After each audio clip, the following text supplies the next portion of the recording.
Mbak Uli. Apa kabar, Mas Agus? Assalamualaikum warahmatullahi wabarakatuh. Waalaikumsalam warahmatullahi wabarakatuh. Selamat Idul Adha. Sama-sama, selamat berdoa juga ya. Kurban nggak? Gimana gimana satenya? Komentingnya saya off dulu ya, biar Mbak Uli ngomong banyak dulu, baru mungkin setelah 5 menit 10 menit baru kita akan buka. Jadi sementara Tuh. biar nggak ada gangguan nih, biar muka Mbak Uli biar Oke. penuh. Oke, gimana? Apa yang mau dikupas? Loh, sabar dulu. Jangan terburu-buru lah. Mbak Uli sehat kan? Sehat dong? Ya, alhamdulillah. Sehat. Sekarang level ketegangannya di mana? 1 sampai 10 di angka berapa nih?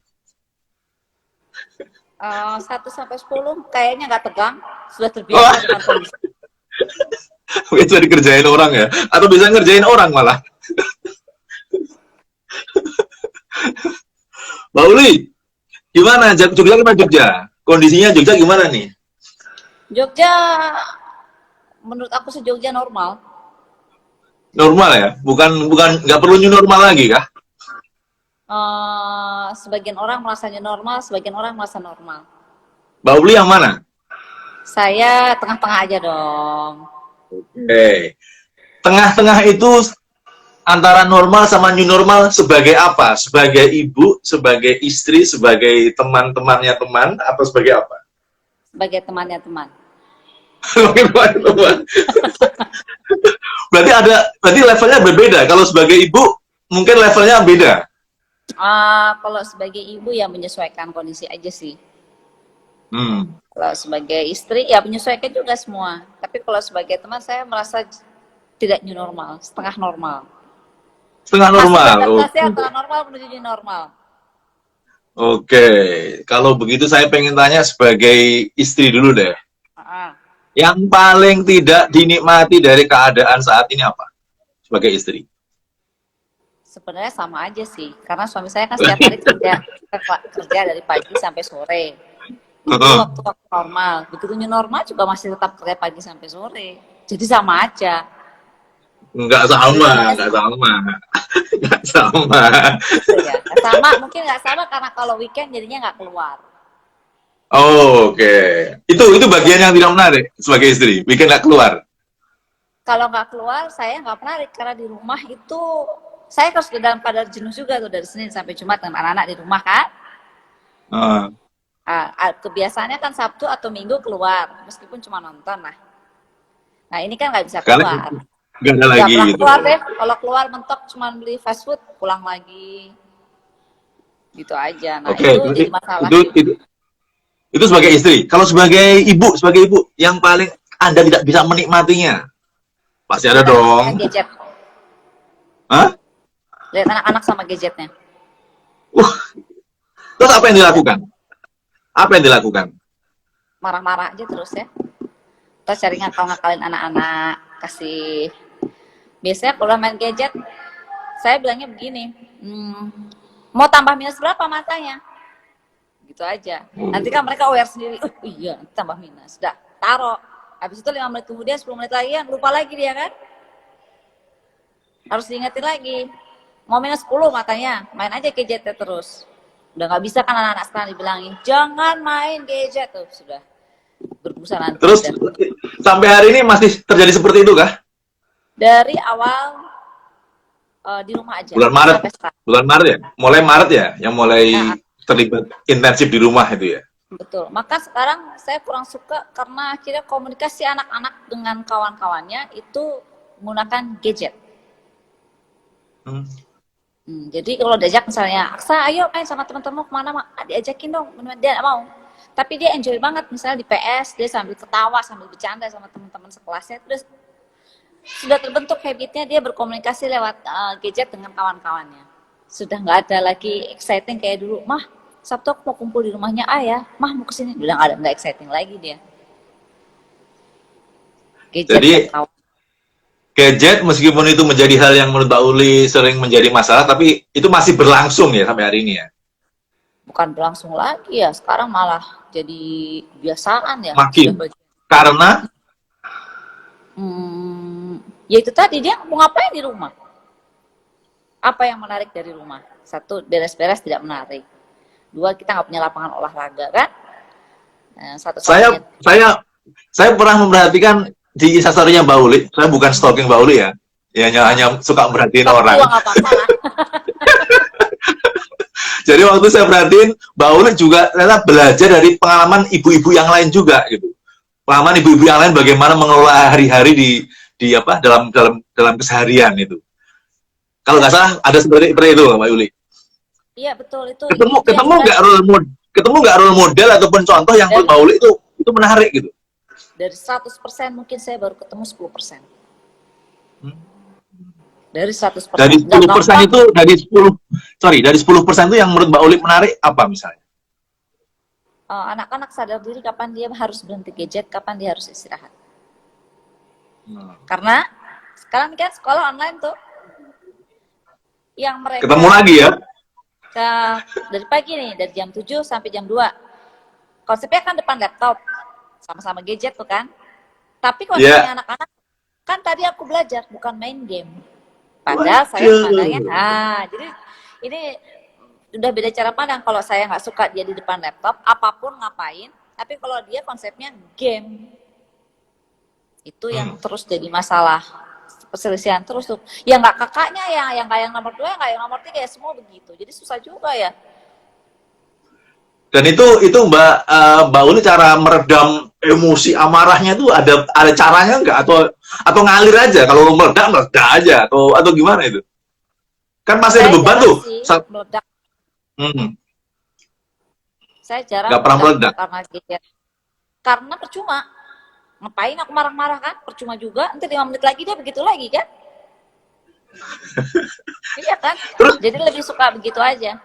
Misalnya kemarin naruh sebelnya di mana? Ekspresi kesebelannya seperti apa? Saya kurang suka matanya depan gadget, terus kalau minus gimana? Karena anak saya nomor 3, itu awal-awal zaman dimana anak-anak SD pada pegang gadget. Bukan buat chatting, tapi buat exploring macam-macam. Itu saya belikan iPad. iPad, dia exploring di iPad, itu iPad pertama. Saya biarin dan tidak saya kasih jam, karena saya aplikasinya aplikasi edukatif. Toto minus 3. Silindernya silinder 1. Itu yang bikin saya gelo. Makanya dari sampai sekarang kalau anak-anak depan gadget itu saya cerewet. Sayang matanya. Intinya itu. Bukan isinya. Karena kalau game-gamenya anak-anak kalau main game depan saya, jadi saya tahu game apa yang dia main. Aman deh kalau gitu. Kalau menurut saya itu aman. Tapi terlalu memforsir di depan gadget itu yang jadi isu ya. Jadi kan begini matanya, nggak ada kedip-kedipnya kayak Susana. susah. Oke, itu yang untuk anak. Yang dengan teman. Apa yang tak balik nih? Apa yang membuat Mbak Uli merindukan teman? Apa istilahnya ya? Kalau saya sih sama aja sih, masih suka juga nongkrong sama teman-teman, tapi nongkrong ya. Tempat sama lebih pilih orang. Artinya saya juga tidak kumpul dengan seorang teman yang anak-anaknya dewasa semua. Itu kalau tahu di OTG kan serem juga. Biasanya saya ketemu dengan teman, tetap ngobrol, yang sekiranya di rumahnya dia ada orang tua atau dia anak kecil. Just in case ternyata di OTG, pasti orang tua atau anak-anak itu pasti bergejala kan gitu. Gitu aja, parameter saya begitu, hanya switching aja. Oh biasanya kalau nongkrong dengan temen nggak lihat-lihat, sekarang lihat, kalau ini anak-anaknya dewasa, kuliah semua, anaknya nggak dulu deh aku nongkrong sama dia. Karena kalau sudah ketemu kawan, sudah nongkrong, pasti itu masker dicopot. Ya. Dan pasti jaraknya dekat. Jadi pada saat kadang-kadang mungkin meremehkan protokol. Kalau ibu-ibu bukan meremehkan, lupa diri. Jadi sampai hari ini semenjak Maret, perjalanan terjauh Mbak Uli kemana? Nggak ada, Jogja doang. Jogja doang? Mending saya berarti ya, saya udah lintas provinsi. Saya Bekasi ke Jakarta. Nyebrang perbatasan Jakarta, ada lintas provinsi, lumayan lah. Jadi Mbak Uli kira-kira selama pandemi ini ada habit baru nggak yang Mbak Uli miliki? Habit itu bisa terkait ini ya, terkait cara pandang, terkait pola pikir dalam menghadapi meredam keadaan, meredam emosi, meredam keinginan yang harus banyak keterbatasan, kemudian bertemu dengan situasi yang harus juga meredam gejolak dari orang-orang kita yang mungkin juga pengen mengekspresikan dengan maksimal, tapi keadaan seperti ini. Ada nggak pengalaman mengenai cara pandang baru tentang bagaimana memandang keadaan ataupun kehidupan Kalau dasar? untuk saya di rumah, kalau saya di rumah sih so far so good. Saya cepat menyesuaikan orangnya. Memang tipe karakter saya tuh cepat banget nyesuaiin. Kalau harus di rumah ya saya cari kesibukan di rumah. Jadi saya atur. Misalnya jadwal hari ini masak, besok jadwalnya nyapu supaya nggak jenuh dengan aktivitas yang itu aja. Jadi kalau hari ini masak saya nggak akan nyapu. Kalau besok jadwal saya nyapu dan beres-beres. Nah itu tuh nggak bikin bosen. Jadi kan yang harus diatasi kan mengatasi kejenuhan di rumah kan. Betul, betul, betul. Tuh, hari ini nyiram tanaman, jadwal saya 2 hari lagi nyiram tanaman. Kan asik. Ada jadwalnya saya bongkar-bongkar tanaman. Harus dibuat asik di rumah. Kalau enggak, bawaan saya maunya keluar. Saya nggak pernah di rumah. Terus kalau berarti banyak skill baru dong yang dikuasai. Saya bisa jahit sekarang. Keterampilan menjahit. Wah, Bisa jahit. apalagi? Udah Masak-masak. masak jago sekarang. Dulu mah jarang masak. Tapi saya lihat kayaknya banyak GoFood, banyak delivery itu dikirimi. Nah, tetap. Itu Kalau untuk dikirimi orang atau emang pesen atau hobi atau apa itu? kalau untuk makanan ada yang saya beli, ada yang dikirim teman. Karena pandemik ini kan banyak yang terdampak. Seperti saya terakhir Insta Story kemarin bilang, yang dari omset 250 sampai 350 juta per bulan, sekarang hanya 28 juta per bulan. Pak Jokowi kan sudah bilang, yang bikin Indonesia tidak resesi itu kan UMKM. Salah satunya kan pelaku bisnis itu kan kawan-kawan sendiri. Nah, kalau kita terus nyimpan uang terus karena lagi pandemik, omset lagi berkurang, ini semua berkurang, saya harus simpan uang saya. Tidak menghidupkan UMKM yang ada, ya matilah Indonesia. Indonesia itu kan menang karena gotong royongnya, ya nggak? Bukan pemerintahnya yang keren, tapi rakyat Indonesia yang rajin gotong royong. Salah satu wujud gotong royongnya yaitu UMKM yang sedang tumbang, udah deh kita bantu beli. Nggak ada kok yang nggak terdampak, semua bisnis. Iya. Tapi ya itu tadi, masa uangnya mau kita kekepin sendiri. Kalau zaman dulu sedekah ngeluarin uang, kalau sekarang sedekah ngeluarin uang tapi dapat barang tuh, jadi lebih enak. Wah, iya. Saya jadi ingat itu tadi yang saya bilang di awal, kalau di instastory-nya Mbak Uli itu banyak macam itu. Ada politik, ada ekonomi, ada hal yang kerumah tanggaan, isu rumah yang keseharian, ada yang tentang banyak hal itu bagian cara mengekspresikan mengenai situasi keadaan ini, atau itu refleks aja, Mbak? Atau gimana? Atau kebiasaan itu? Tergantung yang saya baca. Kalau saat itu saya lagi baca yang gitu, ya saya ungkapin aja di Instastory. Berarti langsung langsung reflektif gitu ya, baca apa, kemudian langsung dicerna, diekspresikan, begitu ya? Ya, betul. Itu jadi apa? Jadi kebiasaan itu, Mbak, ya, seperti itu ya? Habit yang kalau nggak diekspresikan mungkin akan seperti apa gitu kan?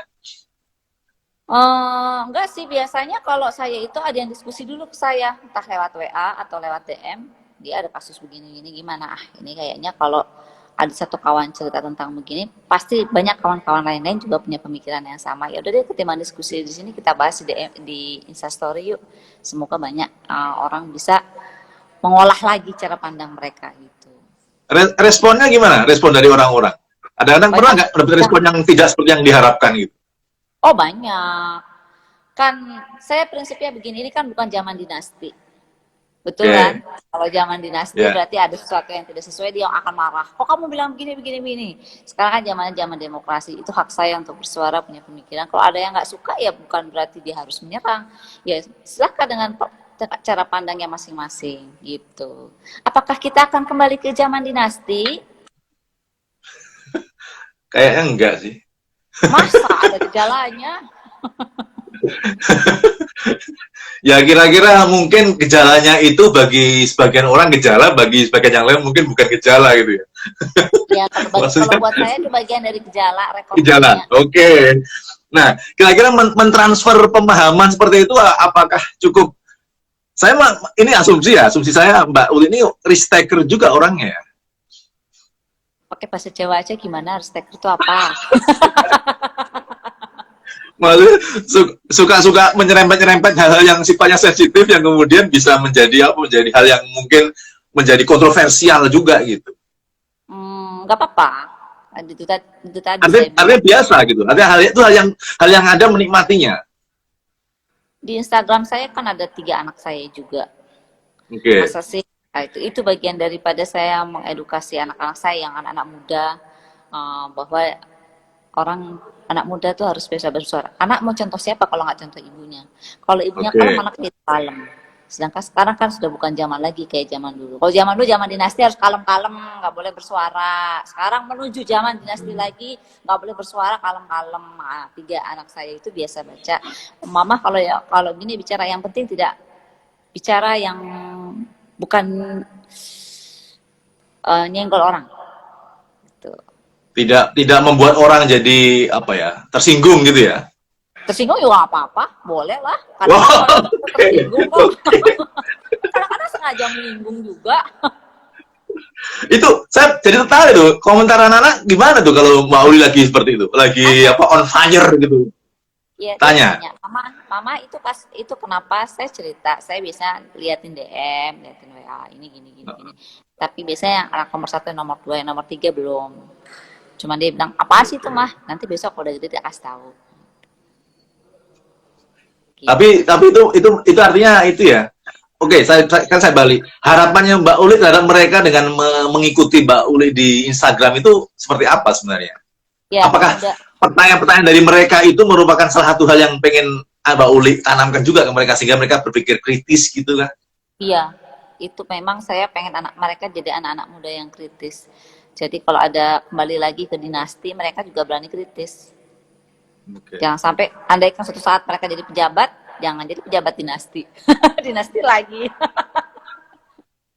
Kayaknya bacaannya dinasti terus setiap hari ini. Iya, kan lagi tren sekarang. Mbak, menarik itu. Jadi Anda mengajarkan anak Anda dengan agar punya kemampuan berpikir kritis dengan cara misalnya di Instagram mereka mengikuti apa Mbak Uli, apapun Mbak Uli katakan, Mbak Uli juga siap mengklarifikasi ke mereka gitu ya. Ya. Meskipun ada niatnya tersembunyi menyinggung orang lain, tapi artinya Mbak Uli punya keterbukaan dengan mereka. Iya. Cara lain apa sih mengajari anak agar bisa berpikir kritis tuh apa nih? Saya juga pengen belajar. Karena kalau kita bicara diskusinya langsung, mereka nggak tertarik. Mereka kan udah tertarik dengan gadgetnya. Dunia mereka kan dunia TikTok tuh, ada berita di TikTok apa. Bahkan anak muda sekarang kan kurang aware sama kondisi negaranya sendiri. Ya nggak sih? Betul nggak? Nggak tahu saya. Ya, aku sih merasa begitu. Yang satu kan anak saya nomor 1 18 tahun, yang satu 14 tahun. 14 tahun malah mungkin belum tahu apa-apa, tapi bukan berarti nggak kita ajarin untuk tahu apa-apa kan ya. Yaitu lewat TikTok, lewat Instastory supaya mereka bertanya. Karena kalau saya saya sering pada saat saya ngomongin misalnya Gus Rowi itu ABCD, mereka nggak tertarik. Tapi begitu saya sudah masuk ke Instagram, itu siapa sih mah? Nah, dia baru tanya. Nunggu dia bertanya dulu. Belum tentu kalau kita ngomong nyantol. Paling gitu doang. Oke. Berarti Mbak Uli sangat sadar bahwa yang namanya kebutuhan, gairah orang belajar itu harus tumbuh dari dalam dirinya ya. Artinya dari keingintahuan yang dia miliki. Ya. Artinya kalau orang tua punya agenda yang harus dia lakukan, harus seperti ABC itu tidak menjamin kemudian orang itu bisa apa ya, buy in ya, bisa membeli atau bisa apa ya, menyukai ataupun kemudian bisa melakukan sesuatu seperti yang kita harapkan gitu ya. Iya. Jadi lebih baik kalau bahasa saya mancing anak-anak supaya berpikir kritis ketimbang mengedukasi anak-anak secara langsung. Dan itu Mbak Uli, apa yang melandasi Mbak Uli berpikir bahwa anak berpikir kritis itu penting bagi mereka? Adakah pengalaman hidup sebelumnya mungkin? Tidak sih, hanya aku yakin negara ini butuh anak muda kritis. Tameng negara kita kan cuma itu negara. Bagaimana dengan keluarga? Sama loh, kalau anak-anak kita kritis juga loh sama orang tuanya loh. Anak-anak apa pengalaman Mbak Uli? Pengalaman Mbak Uli yang paling Mbak Uli membuat Mbak Uli itu majegagik gitu, apa sih? Kaget, terperanjat dengan pertanyaan anak. Pernah nggak pengalaman seperti itu? Pikir dulu. Karena saya sama anak-anak terbuka. mau dari cerita pornografi, saru bin saru, pisu-pisuhan, Apa Mbak? bahasa Visualnya apa Mbak? bahasa pisuhan mereka, saya terbuka. Jadi semua nggak ada yang bikin saya kaget. Ketimbang dia bawa informasi dari luar, saya lebih suka menginformasikan semua dari rumah. Dari mulai yang tadi bilang saru, pisu-pisuhan, semua saya bawa dari rumah. Ini jadi keluarga nggak kaget. Karena dulu anak saya yang pertama dia dengar kata pisuhan apa dulu ya. Dia kaget, pulang sampai rumah saya bingung juga, aduh gimana harus jelasinnya ini ya. Begitu saya jelasin, jawaban dia, bukan mama, kata temanku A. Artinya pendapat pertama itu yang dia terima. Begitu dilurusin sama ibunya nggak bisa. Kayak sekarang konsep saya, anak-anak harus semua tahu dari pertama kali dari rumah.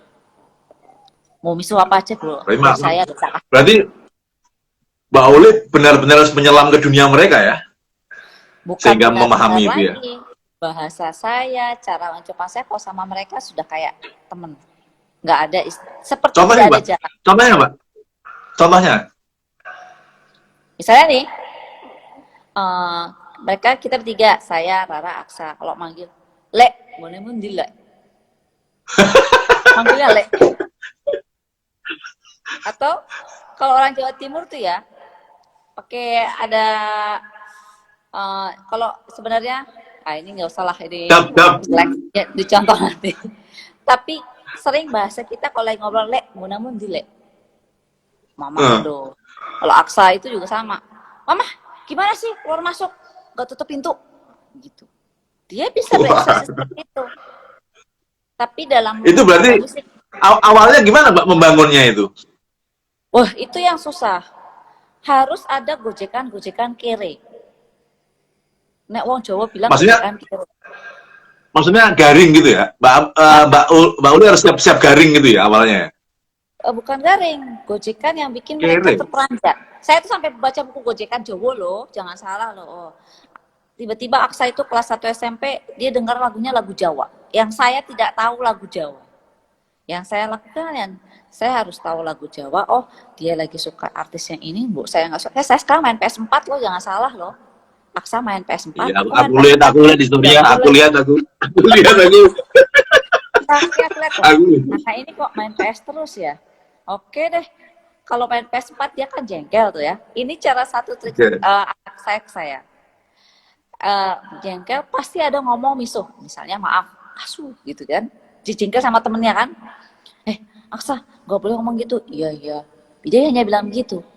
Mah, coba main PS. Terus lah, mau ngerem nyuruh dia untuk bilang kayak gitu kan susah banget ya. Diulang lagi. Suatu saat, pura-pura saya main PS, saya bilang, asu bener, jengkel kan mama kan kayak gitu. Ya udah, kalau kamu mau mama nggak ngomong gitu, kamu juga jangan ngomong gitu. Jadi harus begitu. Berarti emang harus ngemblok, kalau Jawa ini ngemblok.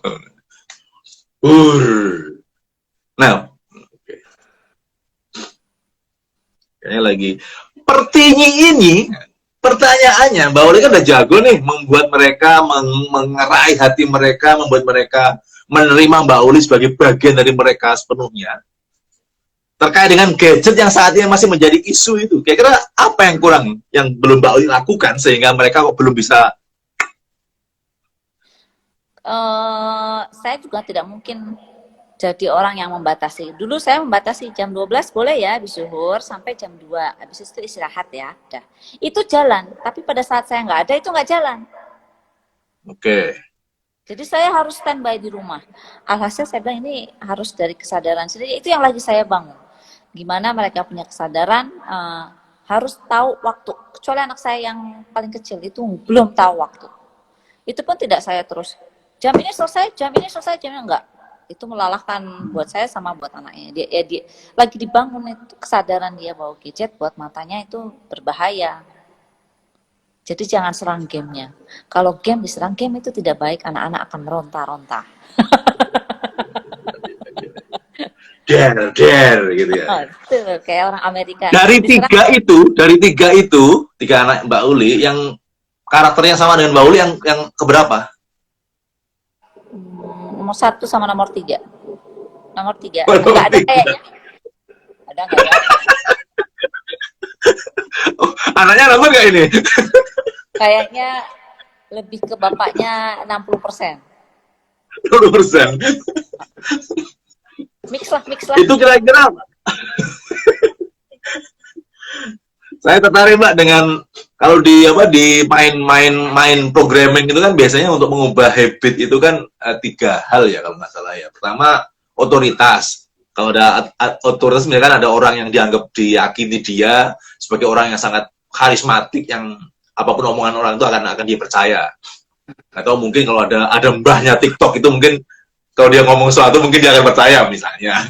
Atau ada artis Korea misalnya yang mungkin dia yakini mungkin itu akan bisa. Yang kedua pengulangan yang seperti Mbak Uli katakan tadi diulang terus diulang terus itu juga bisa. Yang ketiga itu kok lupa saya. Ada 3 pokoknya. Yang ketiga saya lupa saya. Tapi memang otoritas yang pertama harus ada orang yang dianggap dia hormati, dia yakini, dia pokoknya sampai sembah-sembah lah sehingga orang itu kemudian bisa berubah. Yang kedua tadi pengulangan terus. Misalkan diingetin lagi, kamu kemarin janji loh mau ini terus itu sampai elek lah pokoknya Mbak. Oh yang ketiga ini Mbak dilakukan dengan proses relaksasi gitu deh yang agak-agak berbau hipnoterapis gitu yang orang diinjeksikan dengan di alam bawah sadarnya mengenai hal-hal yang positif gitu. Misalkan ketika mau tidur, kalau bayi juga mau tidur kan, antara dia baru tidur tuh sambil dibisikin tentang hal-hal yang positif tentang itu juga bisa. Nah, tapi memang yang beberapa yang masalahnya kalau dia berhenti main gadget dia mau ngapain? Ya, alternatifnya itu ya. Pernah nggak diskusi sama dia? Cara misalkan menyikapi ini biar mama ini nggak cerewet terus ketika kamu main gadget. Misalkan minta solusi dari dia itu apa gitu pernah nggak? Iya sih, saya yang satu minta lapangan basket dengan ring basketnya itu impossible. Lapangan basket di mana, ring basket di mana. Terus yang pertama dia sudah 18 tahun dan sudah gadget banget. Orang kalau udah kecanduan, bahasa aku kecanduan lah ya. Karena memang gadget itu kan adiktif, ngalah-ngalahin kopi. Itu yang saya butuh dia kesibukan pengalihannya yang agak susah. Kalau yang kecil masih sebatas game, dia jarang chatting, tapi game. Free Fire, nggak tahu kan Free Fire apa? Aku sampai main Free Fire loh. Sekarang lagi. Tahu lah, dikit-dikit. Tahu doang tapi nggak bisa main. Berarti kan mereka mengatakan udah punya opsi nih basket. Tapi ada opsi lain nggak yang mereka ajukan? Sepertinya anak-anak gadget itu jadinya semuanya harus berbau teknologi. Jadi ya? mereka jauh lebih ke depan ketimbang saya. Dan itu yang jadi masalah buat saya. Untuk dan itu apa? Cara-cara memengaruhinya gimana ya?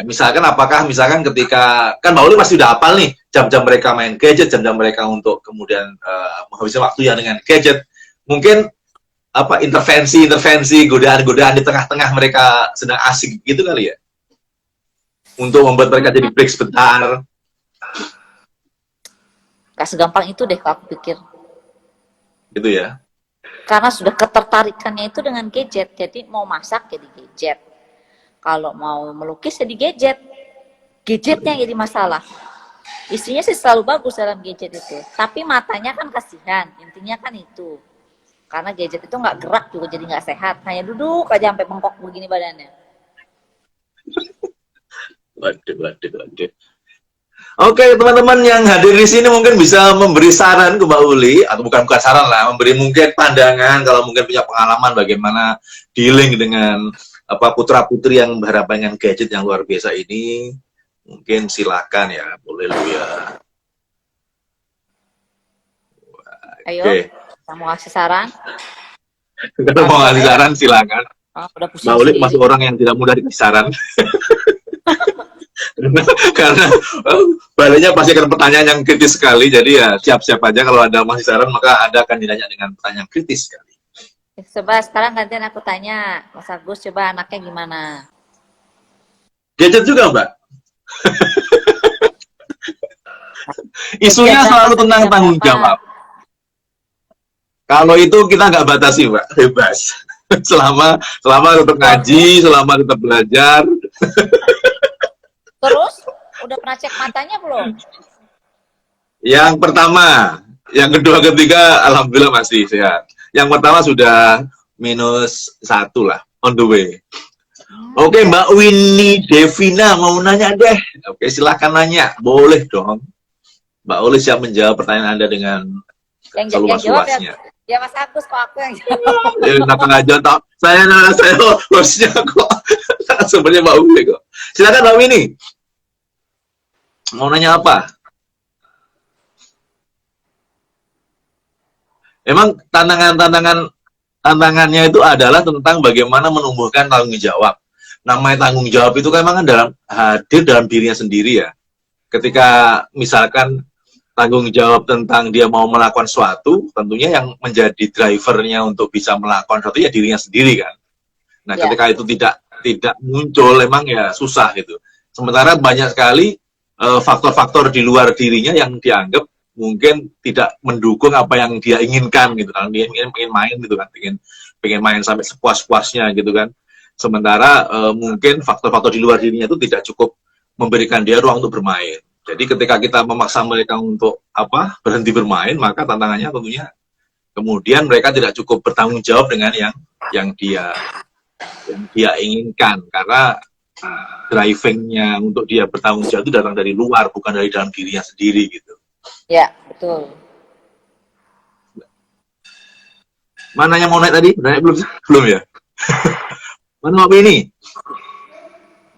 Oke, sambil nunggu pertanyaan Mbak Uli, saya pengen nanya lagi nih. Jadi tentang apa tadi Mbak Uli sempat mengatakan tentang bagaimana Mbak Uli itu orangnya adaptif. Mungkin bisa berbagi pengalaman atau ini nih. Gimana strategi ke anak ABG yang lagi fase merasa gede tapi sebenarnya masih sering lalai sama kewajiban? Ayo Mbak Uli, ajar Mbak Uli. Yang tua aja suka lalai sama kewajiban. Kalau anak ABG lalai ya lumrah. Itu cara pandang pertama ya. Artinya tidak menganggap ini hal yang luar biasa begitu ya. Karena yang tua saja ternyata masih seperti itu. Lalai, apalagi yang masih ABG. Artinya pertama menganggap soal ini sebagai hal yang biasa yang mungkin terjadi pada siapapun. Nah, tapi kan ini pengen nanya Mbak, kira-kira apa yang dilakuin Mbak Uli? Oh, itu udah terjawab itu ya, udah ketawa dia.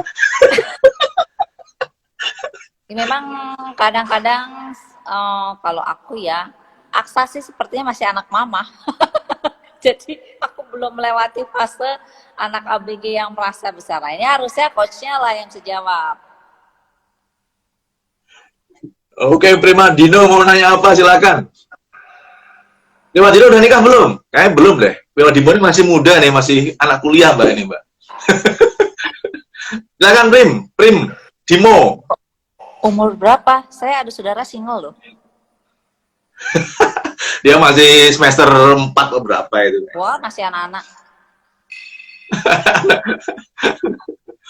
Oke Mbak, sambil nunggu pertanyaan Mbak, tadi pertanyaan saya tadi Mbak Uli mengatakan sebagai orang yang cukup adaptif dengan keadaan, apalagi pandemi ini Mbak Uli cukup adaptif lah. Itu mungkin perlu saya pengen Mbak Uli share pengalamannya, kira-kira apa sih yang ada dalam pikiran Mbak Uli sehingga kemudian membuat Mbak Uli lebih adaptif gitu. Satu, anak-anak lebih suka di rumah ketimbang keluar, maka saya suka dengan pandemik ini. Kedua, ini nggak boros. Coba kalau nggak pandemik, sudah belanja, belum keluar, belum ini-gini. Jadi sebagai seorang ibu, saya sangat diuntungkan dalam kondisi. Tiga, mereka jarang jajan. Kalau biasanya GoFood, coba ini. Sekarang harus mamahnya yang selektif. Yang kira-kira bakulnya itu, saya punya anak kecil yang saya anggap aman. Oh, ini bakulnya kayaknya aman, oke, berani beli. Oh, pengolahannya oke, begini kayaknya aman semua. Tiga, itu tiga hal yang pokok. Kalau diajak keluar sudah nggak mau, ayo ke mall, nggak mau mereka, enggak mah takutnya. Alhamdulillah. Jadi mereka di rumah, mereka betah di rumah itu sudah support terbesar saya.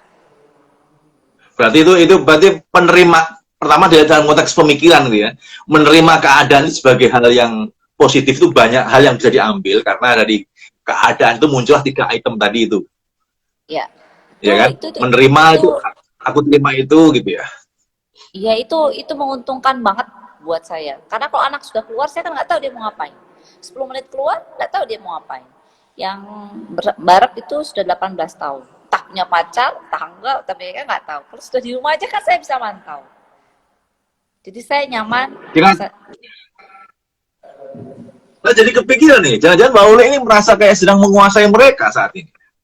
Enggak, karena saya kasih kebebasan sama mereka. Tapi saya senang melihat mereka itu, Mereka di rumah. mereka di rumah. Soalnya bapaknya dulu nakal, jadi takut anak saya ketularan nakal di luar. Saya nggak mau nanya itu.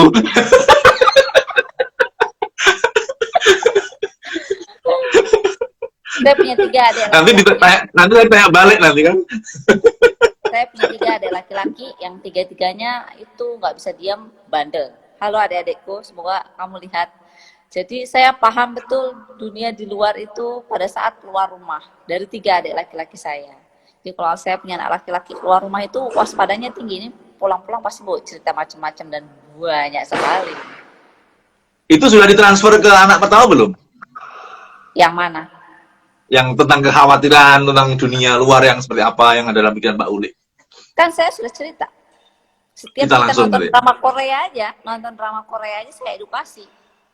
Ini begini. It happened to us, mama, papa, atau ke om-omnya. Itu kita bahas omnya, bahas orang tua saya, apa yang bahas. Jadi anak-anak ini tidak bobokan, dilihatkan oleh dunia nyata. Jadi nggak ada, kalau zaman kita aku dulu kan nggak tahu apa-apa, entah omnya gimana, kita tahu sendiri, semua tahu sendiri di luar.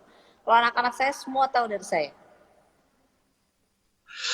Oke, ada Mas Dimo nanya nih Mbak, bagaimana kita sebagai anak milenial bisa meningkatkan rasa percaya diri dalam menghadapi berbagai tantangan ke depannya?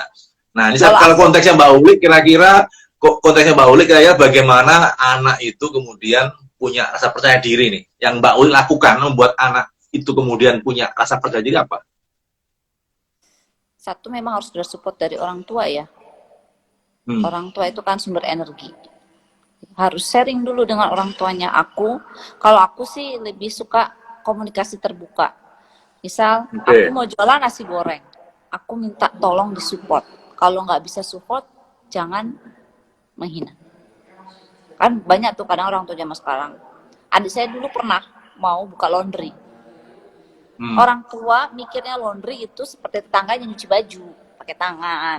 Orang tua saya, adik saya itu waktu itu masih kuliah. Padahal kan zaman dulu itu laundry kan pakai mesin cuci, bisa ada pegawai. Nah, 2 konsep yang berbeda, tapi orang tua kan sudah mengeluarkan statement, kok kayak begitu sih, gini. Nah, gitu. Kadang orang tua itu jadi kunci penting buat milenial untuk maju. Terus lagi kalau orang tuanya nggak support, nekat aja lah. Kalau aku dulu modalnya modal nekat sih. Oh gitu. Tuh, Dimo, nekat aja Dim. Iya, saya tuh ngasih tahu ke anak saya nomor 1, Kak, lakuin banyak kesalahan, karena kesalahan itu guru paling berharga. Lah nekat aja, dia mau bolos sekolah, aku bolehin bolos. Aku mau bolos ya mah, bolos aja. Kalau tangkap kan kamu nggak digebukin gurumu tuh, udah ketangkap aja, hadapin, diem. Tak ajarin, kalau ketangkap, dimarahin, diem. Dan dia itu raja telat. Aku mau telat lagi, kalau telat yang 3 kali aku nggak boleh marah. Tetap aku ajarin bandel is fun. Oke, menarik Mbak. Jadi kalau sekarang misalnya taruhlah kalau orang tuanya Mas Dimo ini seperti Mbak Uli, mungkin dia beruntung karena Mbak Uli bisa menggait dia untuk kemudian menjadi percaya diri dan berani. Sekarang kalau misalkan membayangkan kalau Mas Dimo ini, misalnya on quote ya, orang tuanya tidak seperti Mbak Uli. Kira-kira apa yang Mas Dimo perlu lakukan ke orang tuanya? Komunikasi nggak bisa ya, diajak ngomong baik-baik, diusahain. Karena komunikasi itu penting sih. Mungkin Mas Dimonya harus punya harus mempelajari terus ilmu berkomunikasi dengan orang tua, karena itu kan 2 zaman berbeda dan 2 usia berbeda. Tidak mungkin, sulit buat orang tua untuk mencerna maksud dan tujuan anak mengaturkan sesuatu. Pasti cara pandangnya di awal kaget dulu orang tua. Nah, itu yang saya bilang Oke. pentingnya skill berkomunikasi. Nah, ini kan ilmunya Gus Rowi, berkomunikasi itu. Wah, Berarti berarti mastermind-nya. berarti berarti bukan alasan ya ketika misalnya orang tua kita mungkin tidak cukup komunikatif, maka kita sebagai anak bukan alasan kemudian tidak melakukan apa-apa. Kita harus berusaha untuk berkomunikasi, gitu ya. Iya, komunikasi nomor satu. Karena support orang Salam tua dari itu Bapak Mas Agus, Bapak di sebelah aku. Mas Dimo ini anaknya ketua di anggota DPRD di Kota Bekasi, Mbak Uli. oh, nggih, nggih. Ini Halo bapaknya lagi Bapak, sampingnya nih. support anaknya ya. Namanya Pak Rudi Hariansah. Oh, nggih. Selamat malam Pak Rudi. Semoga sehat Pak Rudi. Oke Mbak, selain tiga hal tadi ada nggak apa itu pola semacam apa ya, semacam agak dalam sih bahasanya apa ya, semacam bahasa-bahasa, kan kadang-kadang yang menggerakkan kita untuk melakukan sesuatu kan ada keyakinan, ada belief, kayak tadi yang Mbak Uli katakan, Mbak Uli punya keberanian meminta anak Mbak Uli untuk berani melanggar aturan, dalam tanda petik ya, berani bolos gitu. Iya. Itu kan keyakinan tuh, yang Iya. yang orang nggak mudah memiliki itu gitu. Iya. Itu Mbak Uli belajar dari mana itu dulu? Karena aku dulu bandel, pernah dipanggil guru BP, karena bolos pas jam pelajaran bahasa Indonesia malah ke salon potong rambut. Orang Oke. tuaku pokoknya taunya aku baik. Padahal yang aku lakuin tapi bukan kenakalan yang seperti narkoba, miras, pergaulan bebas, enggak. Itu aku menganggap itu kenakalan normal deh. Makanya terus saya bilang kan, Kak, lakuin banyak kesalahan. Karena kesalahan itu guru terbaik. Gitu. Aksa juga sama. Sampai sekolah, mah aku nggak mau turun. Jadi sekali-sekali nggak apa-apa deh. Berarti ini tidak seperti kebanyakan orang yang saya ketahui ketika dulu aku nakal, dia nggak mau anaknya nakal. Saya prinsipnya hanya 3. Tidak miras, tidak narkoba, tidak pergaulan bebas. Nakal-nakal yang Berarti lain artinya boleh. melanggar aturan selama tiga item yang dilakukan, fine gitu ya. Oke, boleh, nggak apa-apa malah. Kadang saya bantu juga buat nakal gini-gini. Nilai jelek, nilainya nggak bagus, hasil ujian jelek, nggak masalah.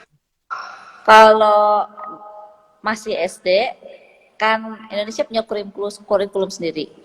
Tapi saya menerapkan banyak kurikulum ke anak-anak. Jadi saya memang tipe ibu yang tidak mau anak terbebani oleh PR. SD itu usia bermain. Biar besok udah besarnya dia paham tanggung jawab. Saya itu SD, SMP nilai bagus-bagus. Begitu SMA jangan tanya, maunya main. Termasuk suami saya ranking terus. SD, SMP, belajar, ini ranking 1 terus loh dia malah. Begitu SMA maunya main. Sekarang saya balik, SD dipuasin dulu waktunya main. Tapi betul loh, SD itu anak saya nggak pernah ngerjain PR, mungkin rankingnya terakhir mulu kali. Begitu SMP sekarang, anak SMP kelas 3, aku mau masuk MAN 1 mah, aku mau belajar. Ih keren loh itu. Wih mantap. Tanggung jawab itu. Oh itu kan, bilang gitu. Tapi kalau mau belajar, kamu jadi nggak bisa main, harus gini. Iya nggak apa-apa, pokoknya aku mau masuk MAN 1. Mantap anak gue gitu loh. Nah, itu kan ada ini Mbak, ada emak-emak, ibu-ibu yang kadang-kadang gampang terprovokasi gitu. Maksudnya ada orang yang anaknya seperti apa dia langsung bingung, anaknya rajin dia langsung bingung, anaknya apa dia langsung bingung, dia memaksa anaknya melakukan sesuatu yang anaknya nggak sukai gitu. Itu apa yang perlu, apa pesan Mbak Uli pada orang-orang seperti itu seperti apa itu? Untuk mama yang gampang terprovokasi, gampang misalkan ya melihat anaknya orang lain kursus, langsung wah anakku juga harus kursus. Anak orang lain apa dia langsung ikut-ikutan gitu. Aku tuh Nilainya dulu, jelek, bingung. itu anakku yang pertama. Anak pertama itu seperti itu nilainya. Makanya dia rankingnya bagus terus dari SD, SMP, SMA nilainya selalu bagus. Meskipun di SMA pun juga dia bagus. Hasilnya dia nggak kreatif. Susah banget menggali kreativitas dia. Anak saya lepas yang nomor 2 sama nomor 3. Kok PR-nya nggak dikerjain? Bla bla bla bla. Ya udah nanti kalau bu guru marah tanggung jawab ya. Pokoknya mama nggak mau dipanggil ke sekolah karena kamu nggak ngerjain PR. Iya wes. Artinya maksudnya saya dia harus punya alasan ke bu gurunya. Saya lepas tanggung jawab. Tapi anak saya yang SMP itu sudah muncul. Kalau gali kreativitas dia gampang. Ini mah gini, ini gini. Karena nggak banyak tekanan. Anak saya yang barep itu kalau akademis bagus banget. Itu gali kreativitasnya susah saya. Jadi karena pengalaman itu ya. Pengalaman banget itu. Ya. Menarik. Wah, sudah 40 menit ya Gimana? Kok sepertinya aku loh. terus yang cerita? Sekarang aku tanya, kemarin kan anaknya ke Malaysia lomba robotika kan? Iya, Nah, itu iya, gimana betul. tuh? Akademisnya gimana? Ya, Dari kelas dari ya SD ke SMP gitu bisa? aja, Mbak. Cerita Ya jangan gitu diem. aja. Gimana kelas Kan berapa? saya hostnya, gimana sih? Mbak Uli kan narasumbernya, tamu saya. Nanti kalau saya Ya, ditanya, berarti nanti acara yang lain. ya udah. Sekarang di switch, aku yang jadi host sekarang. Udah tinggal 5 menit Cerita lagi, dong. Mbak. Mau habis.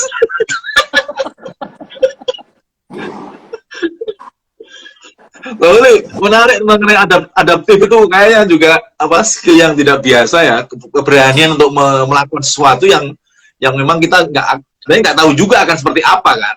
Pengalaman memang mengajarkan tentang bahwa meskipun kita melanggar sesuatu yang mungkin tidak normal, nggak biasa orang lakukan ke anaknya, tapi karena mungkin Mbak Oli punya pengalaman itu yang kemudian meyakinkan Mbak Oli bahwa it will be fine gitu, akan baik-baik saja anak saya selama 3 hal tadi kan, 3 hal tadi tidak dilanggar gitu ya.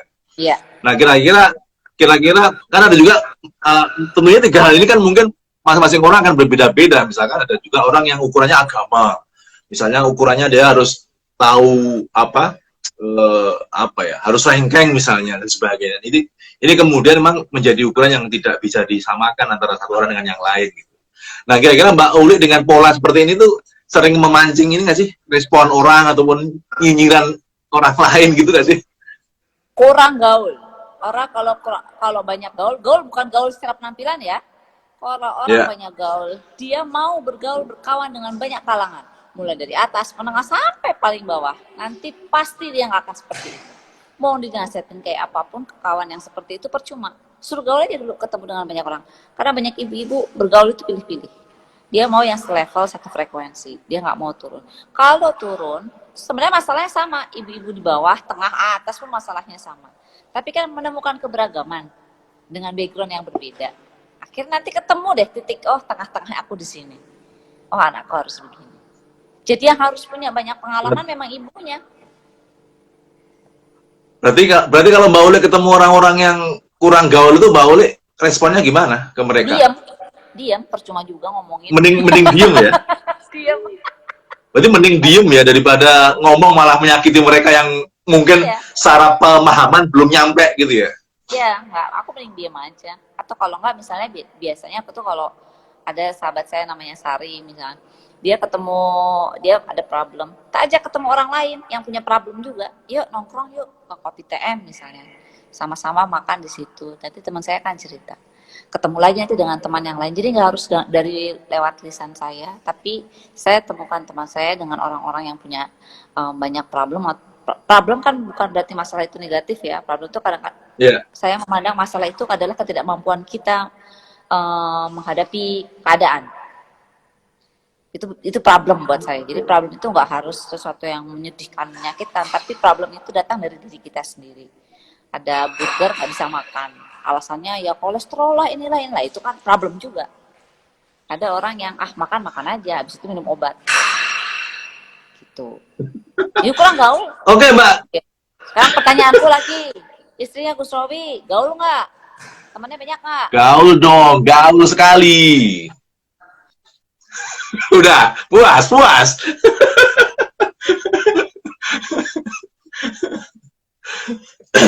Mbak Uli, tak terasa sudah 50 menit ini kita bicara dan diskusi.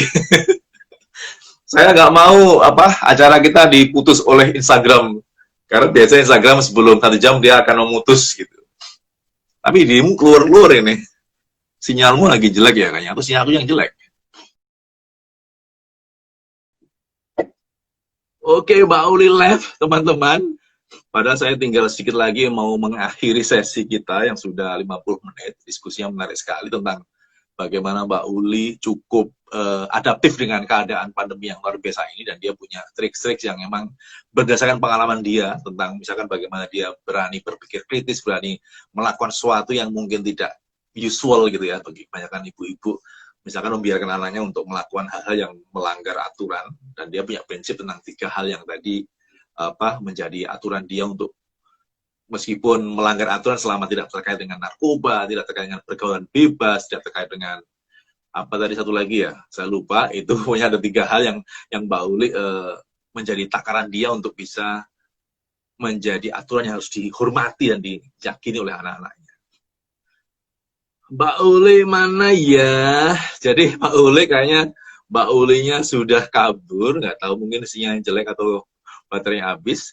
Teman-teman, terima kasih sudah bergabung di Gus Royis malam ini. Terima kasih saya sampaikan dan sampai ketemu di Malming Story minggu depan. Sampai bertemu. Assalamualaikum warahmatullahi wabarakatuh.